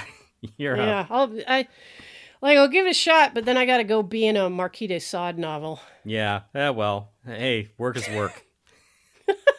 Poor Justine. Anyway. Yeah, so Frankenstein creates a monstrosity and is unleashed under the world, sort of like a cholera epidemic. It just infects the whole of the populace and just makes everything worse for everybody else. It ruins the environment. It puts people out of work. It kills people. I don't know if any of them were convinced to commit suicide, but he some of them children even. He finishes his unethical work, creates something awful, and it gradually escapes into the world, and then he moves on. What an asshole. Right, yeah. Now, he didn't create a self-driving car that like hit pedestrians. He didn't create like deorbiting satellites or like exploding rockets or air polluting data centers or groundwater poisoning tunnel bores or, as of aforementioned, suicide enabling chatbots. But Frankenstein, at the end of this, does at least have the capacity to feel shame for what he's done. Like, he can at least recognize that he fucked up. And I think that's probably the most unrealistic thing about this movie, where they create a living man from body parts. And, to hand it, not to hand it to Frankenstein, but he has only one offspring that hates his ever-loving guts. Right, yeah. Yeah, he quit while he was ahead. Some people are so rich and fucking stupid that they just cannot learn their lesson. They just bounce from project to project, alienating everyone who works on them. Yeah, or flee to Switzerland, as it turns out. Yeah, that works too. And just be like, that little problem I caused, that'll work itself out. The Switzerland problem? Somehow. Yeah, I'm going to move to New Zealand now. I don't want to think about it. That is another scene which plays out like a comedy scene, is when he pulls the monster out of the tub of amniotic fluid and they just keep slipping. That is pretty goofy, yeah. Yeah, it strikes one as funny. And I was like, I don't know if this was the intent. Yeah, maybe he's making like not young Frankenstein, sort of like middle-aged Frankenstein. College age Frankenstein. But I can just picture Branagh in the editing room, just like, with his weird lipless, excited face going like, yes! Yeah, because it's like, put in another shot of him falling down! Right. Yeah, because that scene does basically end in slapstick, where it's, even after he finishes slipping on the amniotic fluid to like drag a nude monster over to like some chains, like hang him up or something, then he like tries to like suspend him from them, and then but he like fucks up and like a beam like conks him on the head. It's like, is this like some kind of Rube Goldberg like comedy thing? Because this chain shit is gonna be sick. I saw this on BME Zine, bro. Yeah. So, do you think that like in his like precious notebook afterwards, where it's like, when creating a man from spare parts, don't let him get bonked on the head. Brain might become damaged ? Whoopsie. Yeah. It's like, if you're ever gonna do this again, it's like, this is why OSHA exists. Just saying. Wow, I can't imagine why my mentor turned away from his research into creating horrible abominations. Yeah. It's just like, you're fucking arrogant prick. Like, you just will not listen to reason. It's like, no, I'm going to do this. Yeah, and it is really like so much else about the source material. It is really fucking on point. It's just like the pure arrogance Yeah. of this man who was told from a very young age like what a fucking genius he was. Yeah, and everyone around him, like, you're all just spare parts. Like, I can buy Yeah. and sell your ass. Not to skip ahead to Mm-hmm. the incredible secret ending of Mary Shelley's Frankenstein, but like the way what he does when Elizabeth is killed, like that's just emblematic of how this man approaches problems. Like, Right. my fiance is dead. I can She, fix she this. doesn't have to be dead. She can be a chatbot, and you can talk to your your dead fiance for the rest of your life. Doesn't that sound like a lovely dream? You Yeah, can be like no reminded of her every day. yeah, like no thought to how she might come out of the air fryer or whatever. Like, Right? no, Yeah. it'll be fine. Like, just like as soon as she remembers my name and says it, everything will be fine. Meanwhile, Yeah. she's just like, kill me. Right. Yeah. I do want to say, like, going back to the scene where he actually creates his first abomination. I do have to hand it to the movie. Like, I feel like it does nail the "it's alive" moment. I feel like, I don't know, Branagh, like, with his, performance gravitas, and me getting wrapped up in the scene and its comedy of errors. And then when Hmm. the actual moment where, like, he thinks he's failed and he fucked up and it didn't work, but then, oopsie, it turns out he actually was successful, and he says it's alive. And I'm like, oh no, kudos, movie. Like, you did the Hmm. trailer part, of the story right. Like, you got that part. Um he says it's alive, and then you hear weird science, plastic tubes and pots and pans, amniotic fluid. how do I rhyme electric eel? Let's see. Eel. No, I don't know. One of the following scenes after, like, Frankenstein's like, well, the monster's probably dead. I see no reason in following up with it. It's, the way that, most industrialists have, like, the same attitude towards pollution. It's like, what? It disappears into the sky. It's gone. Yeah, But, it's like, not right in front of my face, so it's not a problem. yeah, it's not stabbing me in the Which is guts, a so it probably isn't very a thing. yeah, and that is a very human quality. I think I'm more keenly aware of it because I have a certain like pretty popular executive function disorder, Hmm. but it does It's make so me hot right laugh now. when I see like humanity at large like manifesting basically the same symptoms. Like Right, I'm yeah. just like, I'm aware that I have a problem that something which isn't immediately in front of me is basically forgotten, and I've like taken steps to try to correct that. Yeah. What's wrong with the rest of you? Yeah, what's your excuse? Yeah. Yeah. And that so yeah, so the monster is still alive, and it has a grudge. Although it's not a bad person, it is wholly justified in basically strangling Elon Musk to death, or, like, shooting down his jet, or I don't know, strangling him while he's, like, sleeping at work. Any number of scenarios that I might have considered. Uh, Beep. yeah. But so Well, thank God he didn't say anything about Charlie Kirk. right, yeah. Oh, I know. Oh, we'd be so canceled right now. Oh my Um, God. yeah, yeah, exactly. Exactly. But yeah. So the monster escapes, and he escapes, like, in the city that is infested with cholera. He escapes on a cart of dead bodies, and I'm like, what if the monster just, like, died of cholera? Yeah. Like, none of the rest of this happened. It's just like, oh, I'm bedridden, I'm sick. Kenneth Branagh will return Yeah. with Hamlet. Yes. Frankenstein's vaccine. But yeah, so a bunch of other goofy shit happens. Like, one of the scenes that I think Jen would just have you rolling on the floor is after there's Frankenstein learns to talk and he learns to read. But then Yeah, he he rooms with a family that doesn't know he's there, right, basically. yeah, he kills their landlord, so he's the good guy. Hell yeah. Yeah. Oh my God, based creature. Right, yeah. But he gets kicked out of their shack for being ugly. Because they judged a book by its cover. Don't do Yeah. that, kids. And And they have to do like a weird kind of sleight of hand with this scene because like they don't give blind grandpa like a chance to explain. Like blind grandpa has invited yeah, the creature into his home. It's like, man, you're sitting at the hearth with this is a monster. Like, yeah, we're just having a chat. Why are you so worked up? Yeah, but because like it is true to life. Like the family is very reactive, and seeing who they think, like was mean to their kid or whoever, they just whip him like right out of the house. And it's very truthful like that, because the monster story is one of like constant rejection, and like the deepest cut of all being like basically the rejection of a parent.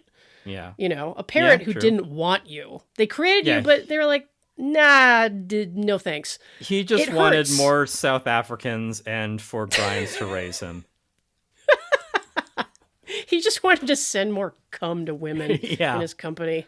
Jeez. What a freak. Yeah. But anyway. I'm sure that like Taylor Swift's assistant has like do not open packages from like this Twitter address. Ugh. Yeah, I know.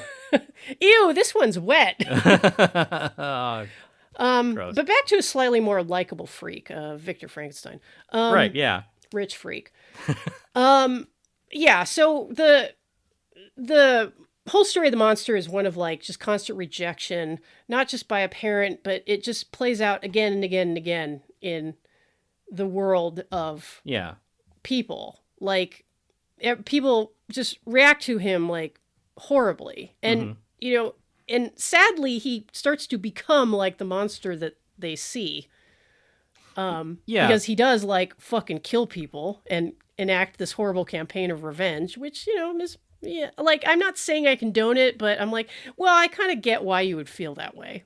Well, yeah, it is basically the story is saying, like, if you are rich and influential, powerful beyond measure, maybe show kindness to poor wretches or they'll kill you and your entire family, which, fair.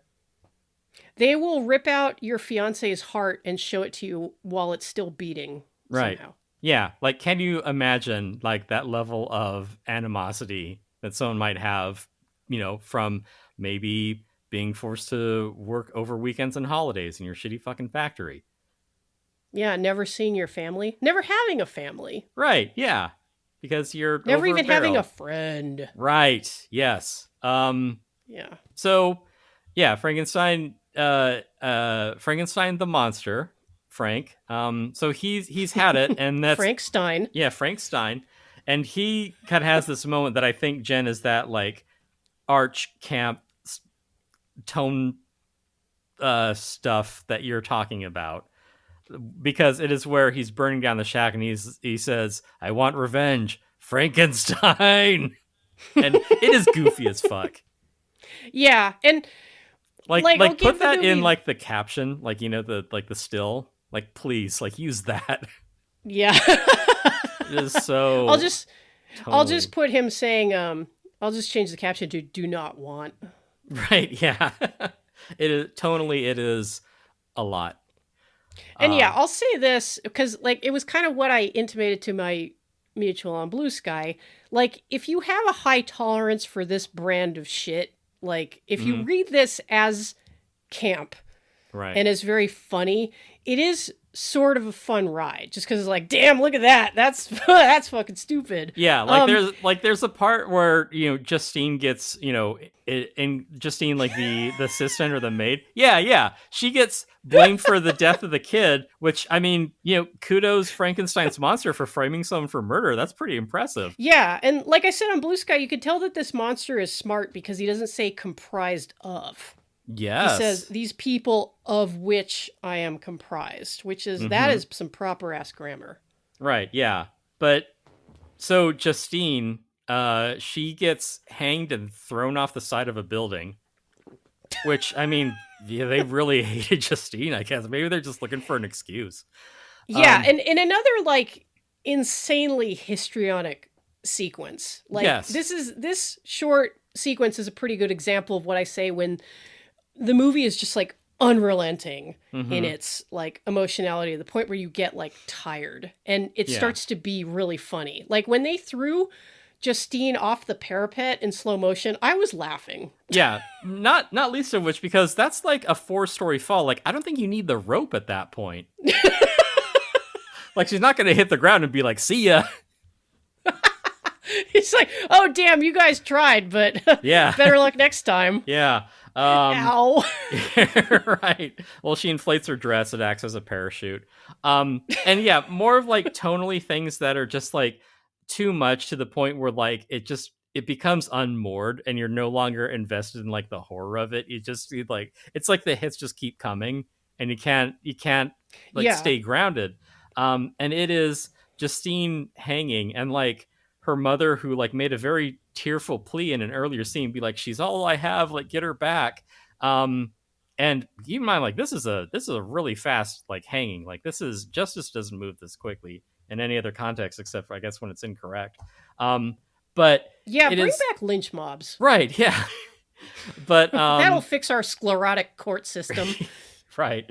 But yeah, so Justine is hanging there and like her mother's trying to reach her and like she doesn't, but like the scene goes on and like in the top of the frame there's just like Justine's like feet like swinging.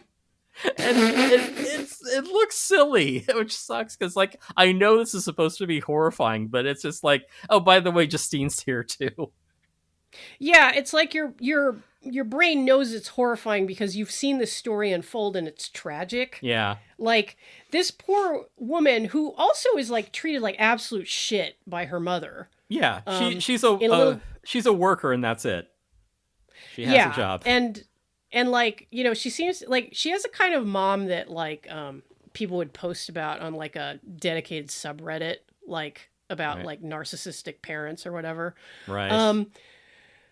So it's really sad, but because of the way the movie is shot and edited, like it's fucking hilarious because like everybody, you know, everybody's screaming. There's like a mob of people and Yeah. they're fucking throwing people over the wall in slow motion, and you're like, yeah, it's sad, but it's also very fucking funny.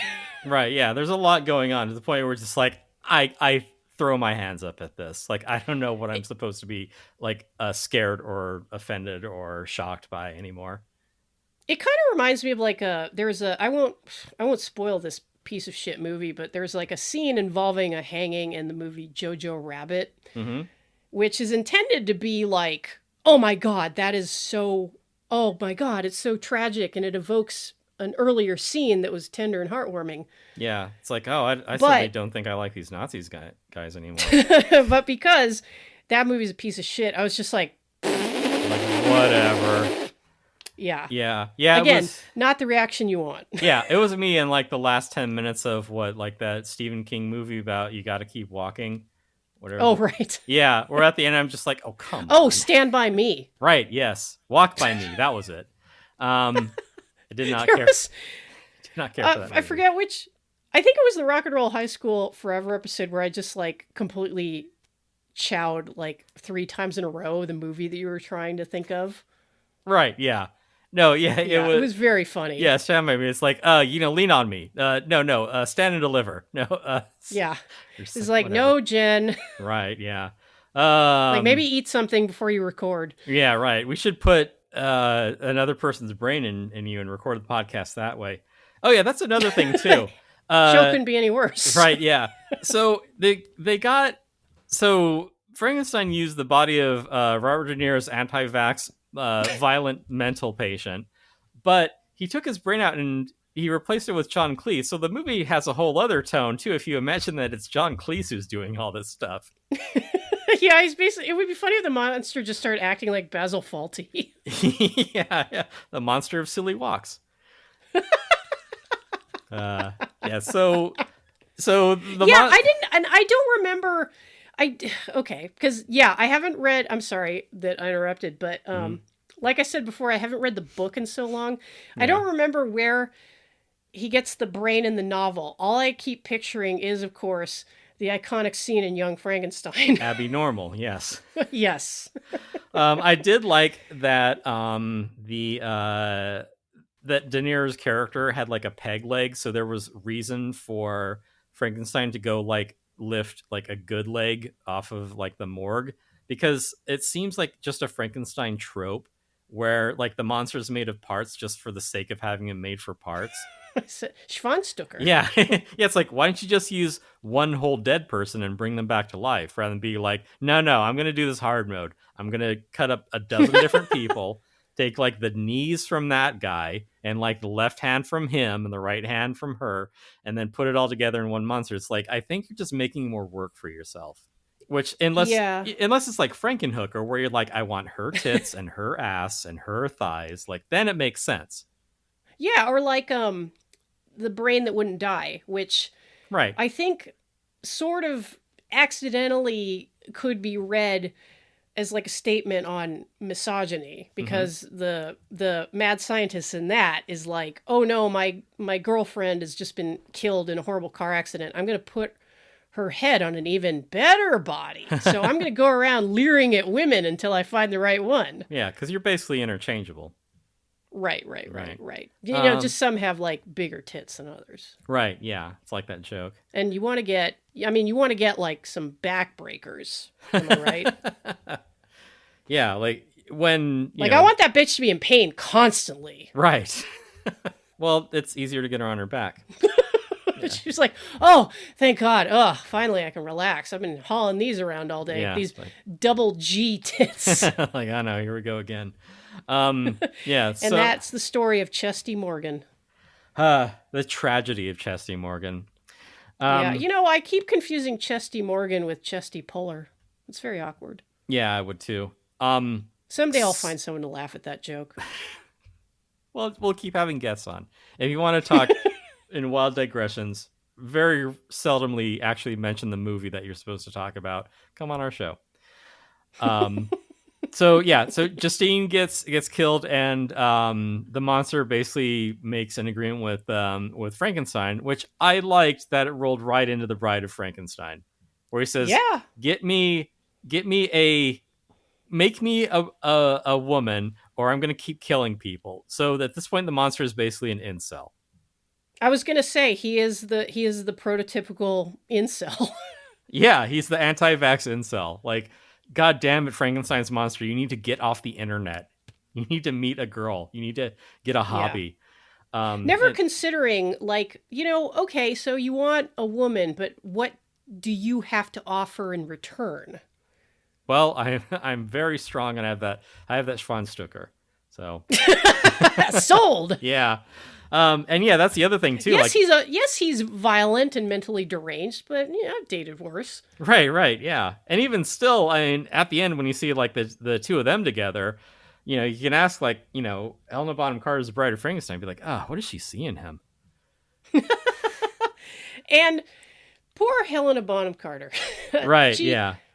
She packs a lot of really good acting into the scene because, she really zeroed in on like the horror and betrayal that she would feel like once her brain kind of like clicked into gear, like, holy shit, like, you brought me back from the dead and horribly disfigured me, like, for your own ends. Like, right. What the fuck, dude? Yeah, it's like, what the fuck is wrong with you? It's like, it's almost like you don't appreciate people as individual beings with their own like motives and self-respect. You just see them as a matrix for experimenting on. Yeah, and Elizabeth has put up with a fuck of a lot throughout this story. Yeah, I would divorce him too. But yeah, more to like your earlier point about this movie just has like too much in it, because when Elizabeth is killed, she's killed by the monster. He pulls out her still beating heart and says, I also keep my promises, or I do keep my promises. Because he does literal face. Yeah, because Victor Frankenstein won't build him a wife, so he rips out his wife's heart, and then, but it isn't enough that she gets killed. She gets like knocked out of bed, her face smashed on glass, and her hair set on fire. I'm like, this is Ken. this is a hat on a hat. Again, this is too much. Yeah, so like she's not even good anymore. Like, what the fuck, dude? No, it's more just like, how tragic that she died.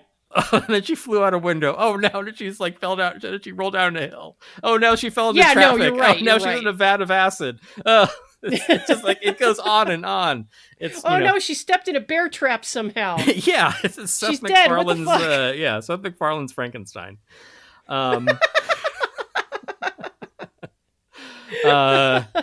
Which is a shame because up until that point, it's like, oh, the monster like has it out for Vic, and like he really hates him, and he's gonna like kill his family and everyone that he loves. And meanwhile, there's Elizabeth being like, da da da da da, I'm gonna get married. Here's my nice wedding dress. I'm gonna be Frankenstein's bride. La la la. And you're like, oh, Yeah. girl, you have no idea what you're in store for, or what is in store for you. Yeah, and worse, it's like true. Like I have put up with a lot of shit Yeah. being engaged to Victor, but we're finally gonna get married, and things are Right. gonna work out, honey. Yeah. No man is worth this bullshit. Right. Yeah. Except me. If you're traveling to his medical college to find out why he hasn't been writing to you, like that's a red flag. Right. If he won't tell you what his thesis project is, that's a big red flag. Yeah. Yeah. If you walk into his place and you're like, damn, bitch, you live like this, and also it smells like dead people, yeah. big red flag. What are you doing? Like, you don't seem to be interested in helping people live longer. It's like, oh, au contraire. Yeah, I'm helping people live forever. As Maria Bamford put it, like, it's pretty much like a flag manufacturing factory, just cranking out giant red flags. Red flags, yeah. Yeah. So poor Elizabeth, she gets killed along with Justine, along with Frankenstein Sr. Mm-hmm. Oh, and his little brother. And his little brother, yeah. It is, I think it actually happens earlier in the movie, but they do have a tete-a-tete, Frankenstein and his creator. Messing it up on purpose. Frankenstein and the monster, where Frankenstein is at his lowest point because he is an aristocrat and he is being lectured by an ugly poor person. Yeah, that's the real horror. But like you were saying earlier about Frankenstein's monster, just like the monster basically being like an incel, like wanting his waifu and just having like stunted emotional growth. The monster does sort of address that. He says, you gave me these emotions, but didn't tell me how to use them. It's like, oh, he's also a shitty father. Yeah. So the shittiest kind of dad, the absent one. Right. Like, yeah. He just went out for cigarettes and never came back. Yeah. He's just, and the aristocrat is stunned that like a common person can like speak, read, and think and have feelings and dignity. He's like, what? Yeah.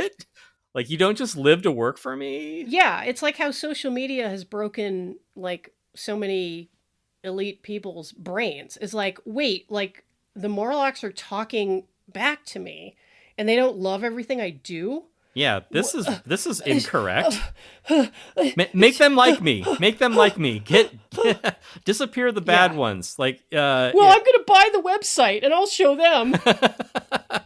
all my Nazi friends are gonna love me now. Just like, oh, you could have just been a decent person. Like, how hard was that? I guess apparently harder than you think. Yeah, it's easy. Hey, it's easy to build a man. It's difficult to build character. That's true. Yeah. See. He wasn't even the stepdad, let alone the dad who stepped up. Yeah, he's a dad who stepped off. Yeah. So there's a whole like the scene of him, reanimating Elizabeth and bringing her back all fucked up because she landed like face first, like hitting like every branch on the ugly tree. Oh no, I tripped and fell on this cheese grater and this running bandsaw. Right, yeah. But like, I guess because she didn't have a heart, although, ironic, because who's the real heartless villain in this? Yeah, she didn't have a heart. Frankenstein doesn't think to just like use Justine's heart. He's like, well, I'm just going to cut off your head and put it on Justine's body, which is a tragedy. I would at least cut Helena Bonham Carter in half at the waist.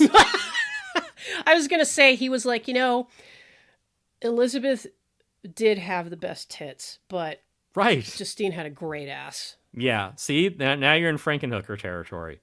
Mm-hmm. And Brain That Wouldn't Die territory. Right, yeah. And it is, again, more campiness of him doing the whole rigmarole of reanimating Elizabeth, but also, like, he's cut her head off and sewn it onto Justine's body. Also, obviously, cut off Justine's head as well. And there's a point where he's dragging the body and Justine's, like, severed head is just laying there on the floor.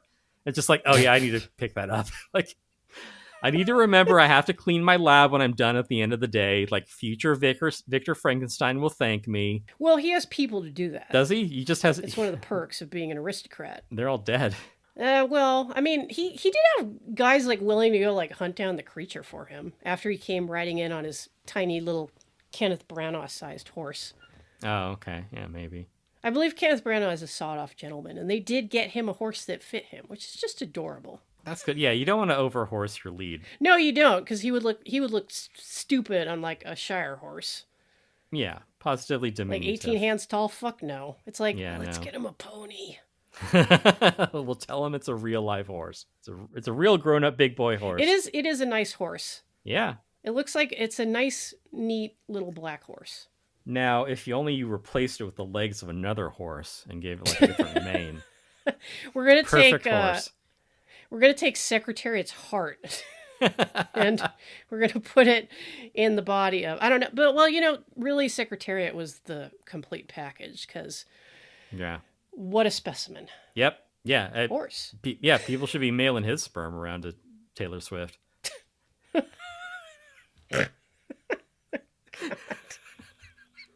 Well, white women, they are horse pilled. True. Yeah. Is it true she wrote a song about her fiance's dick? I don't listen to that shit. I don't know. Like, you like to shake it off. Speaking of dicks. Yeah, because I was like, oh, the song makes me hate her a little less.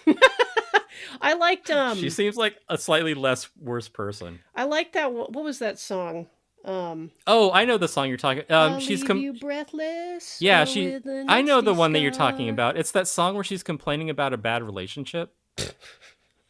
Well, Wait, you know what? which one Taylor Swift song is that? You know what? The important thing is that everything has worked out for the incredibly wealthy white woman Against all odds. who was raised by like a hedge fund guy. Who bought a record label so his princess could have a singing career. Yeah. Oh, Tim, you realize that Swifties are going to come after us like the villagers in this movie? They aren't listening to this show. No, we're too smart for them. They certainly weren't. They certainly weren't listening to the last 110 minutes. Yeah, well, I'm having to get fun. to this point where it'd be like someone implied something slightly negative about the girl whose latest album is kind of a dud.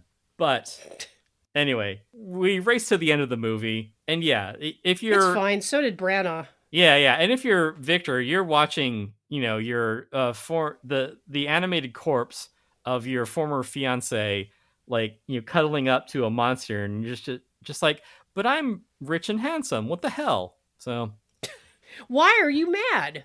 right, yeah, I brought you back to life, you stupid bitch. yeah. So, I mean, if I was Helena Bonham Carter and I woke up with someone else's tits, I would probably set myself on fire too.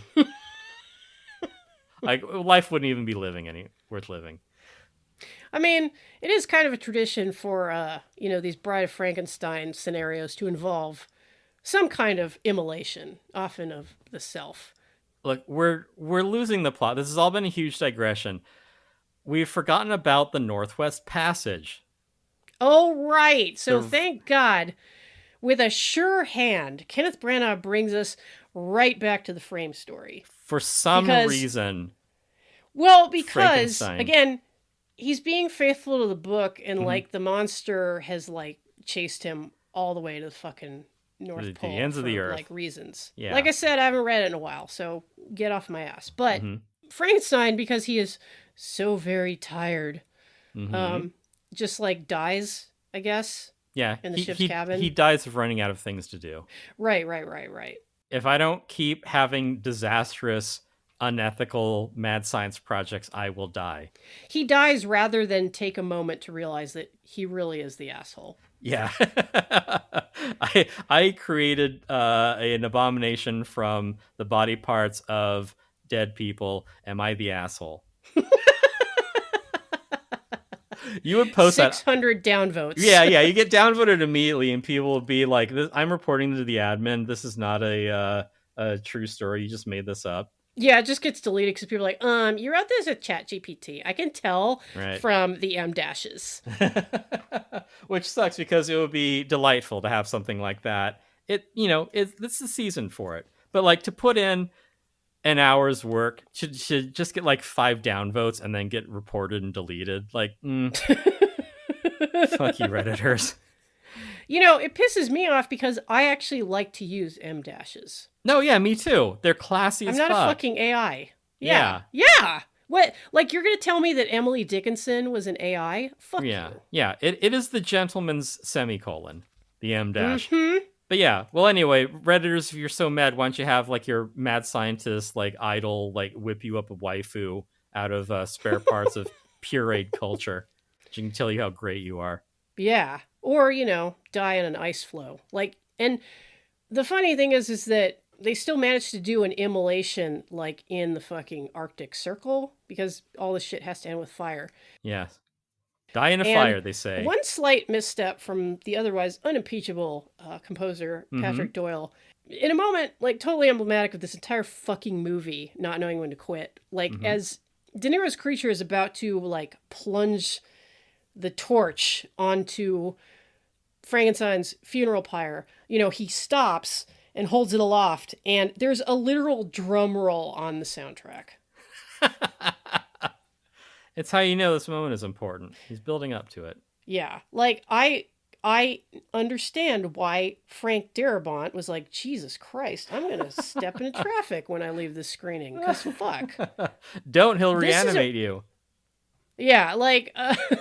they'll make the perfect director out of the 5 parts of different directors. Yeah, and I don't even remember, like, if I explained this earlier, but yes, Frank Darabont did work on the screenplay, has said in multiple interviews that he created a wonderful, subtle story. And I believe him because he's a solid writer. I don't give a fuck about Walking Dead, but, he's done some good work. He created like this wonderful take on the Frankenstein story, only for Branagh to just make a carnival funhouse out of it. Yeah, pretty much. And like I said on Blue Sky, when I finished the movie, I was like, well, I can see why Frank Darabont was so upset. Because good God. Right. Yeah. And at the end, the monster, just kills himself because he basically, like, in an act of self-sacrifice, he lights the funeral pyre of the man who he had dedicated his life to ruining. I don't know why it's so important he does that, but... Well, I do like that you also see the monster mourning his creator, which, and like a lot of the source material, like, it actually gets to some really poignant truths about, like, parents and children. And you will see this with people who have had, like, absolute dog shit parents, is like...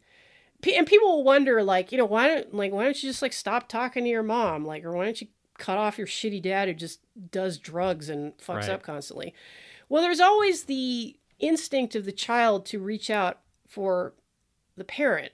And there's a part of you which is always going to be trying to please that absent or malignant parental figure. It's like it's how we're wired. Like, we want that connection.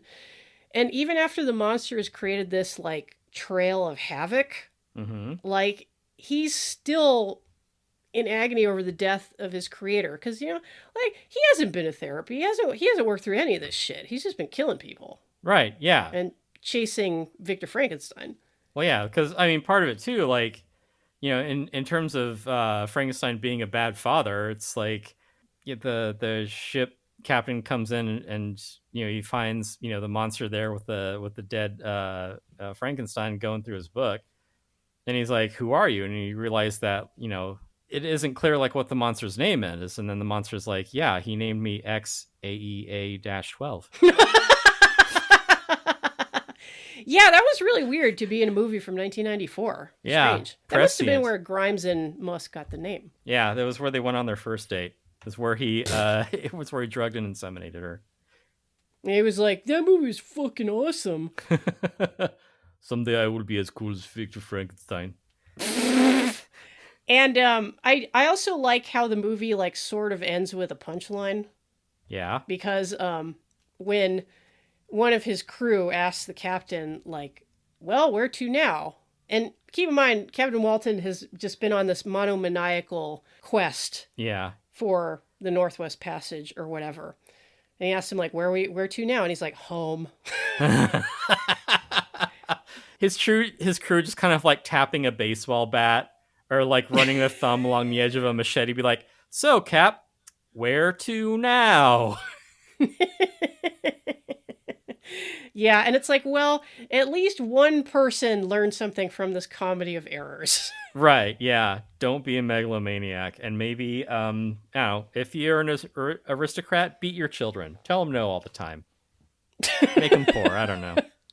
Yeah, tell your kids that they suck so they don't get, like, really arrogant. Yeah, but be there for them. Be there to tell them they suck.